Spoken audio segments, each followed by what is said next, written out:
भाजपा का IT cell मुझे देशद्रोही बताकर ट्विटर पर ट्रेंड चला रहा है, सिर्फ इसलिए कि मैं देश के प्रधानमंत्री से सवाल पूछती हूं। ये लोग मुझे देशद्रोही इसलिए कह रहे हैं क्योंकि पाकिस्तान के किसी ट्विटर अकाउंट ने मेरा वीडियो कॉपी करके लगा दिया। ये भोजपुरी सिंगर नेहा राठौर है, जिन्होंने पहलगाम आतंकी हमले के बाद पीएम मोदी पर जो बयान दिया था उसे पाकिस्तान में खूब वायरल किया गया। देश में नेहा की खूब आलोचना हुई और ट्रोल हुई। उसके बाद सुनिए नेहा राठौर ने क्या कुछ कहा। भाजपा का आईटी सेल मुझे देशद्रोही बताकर ट्विटर पर ट्रेंड चला रहा है, सिर्फ इसलिए कि मैं देश के प्रधानमंत्री से सवाल पूछती हूं। ये लोग मुझे देशद्रोही इसलिए कह रहे हैं क्योंकि पाकिस्तान के किसी ट्विटर अकाउंट ने मेरा वीडियो कॉपी करके लगा दिया। भाजपा का आईटी सेल और गोदी मीडिया के बिके हुए सरकारी पत्रकार देशभक्ति का सर्टिफिकेट बांट रहे हैं। वो लोग जिन्होंने देश को धर्म के नाम पर बांटने में कोई कसर नहीं छोड़ी, वो देशद्रोही और देशभक्त का सर्टिफिकेट बांट रहे हैं। मैंने आज तक कभी नहीं बताया, कहना जरूरी नहीं समझा, लेकिन आज जब बात मेरी देशभक्ति पर आ गई है तो जान लीजिए, मेरे परिवार और खानदान के कुल मिलाकर 14 लोग भारतीय सेना और अर्धसैनिक बलों में अपनी जान दांव पर लगा चुके हैं। मेरा अपना सगा भाई अभी भी छत्तीसगढ़ के जंगलों में नक्सलियों से लड़ रहा है।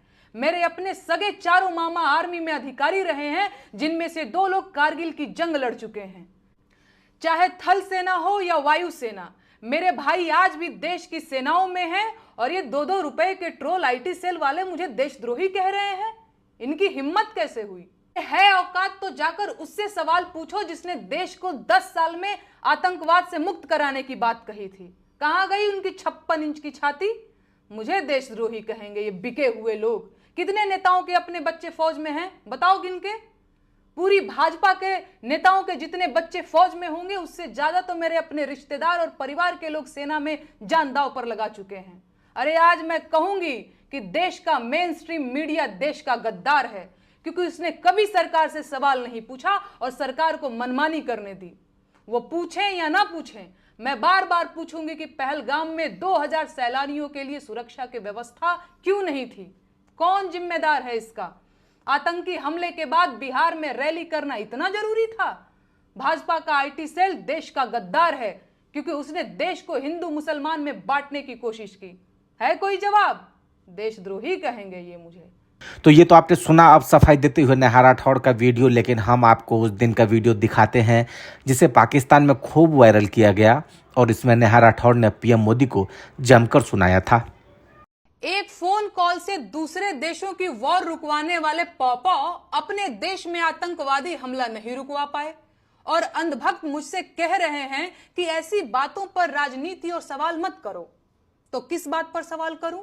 शिक्षा पर, जिसे मुद्दा ही नहीं समझा जाता, या स्वास्थ्य पर, जिस पर सवाल करना अब आउट ऑफ फैशन हो गया है? बोलो किस पर सवाल करूं? बेरोजगारी पर, जिसके जवाब में तुम्हारे अब्बा हुजूर पकौड़ा तलने की सलाह देते हैं? अरे जब देश की राजनीति ही राष्ट्रवाद और हिंदू मुसलमान के मुद्दे पर चल रही है, उसके बाद भी आतंकी हमलों में देशवासी मारे जा रहे हैं, तो सवाल किस मुद्दे पर करूं? 56 इंच की छाती पर देश के सारे मुद्दों को समेट देने वाले मोदी जी की सरकार में आतंकवादी हमले होंगे और नागरिकों की हत्या होगी, तो सवाल क्या मोहम्मद अली जिन्ना और नेहरू जी से पूछा जाएगा? नागरिकों की मौत और आतंकवादी हमलों पर सवाल क्यों नहीं पूछा जाना चाहिए भाई? इन सवालों से इतना डर क्यों रहे हैं आप? अपनी ही सरकार में हुए पुलवामा आतंकी हमले के शहीदों की मौत पर बेशर्मी से वोट मांगने वाला ये आदमी पहलगाम के पर्यटकों की मौत पर भी वोट मांगेगा और अंधभक्त इसे मास्टर स्ट्रोक बताकर वोट भी देंगे।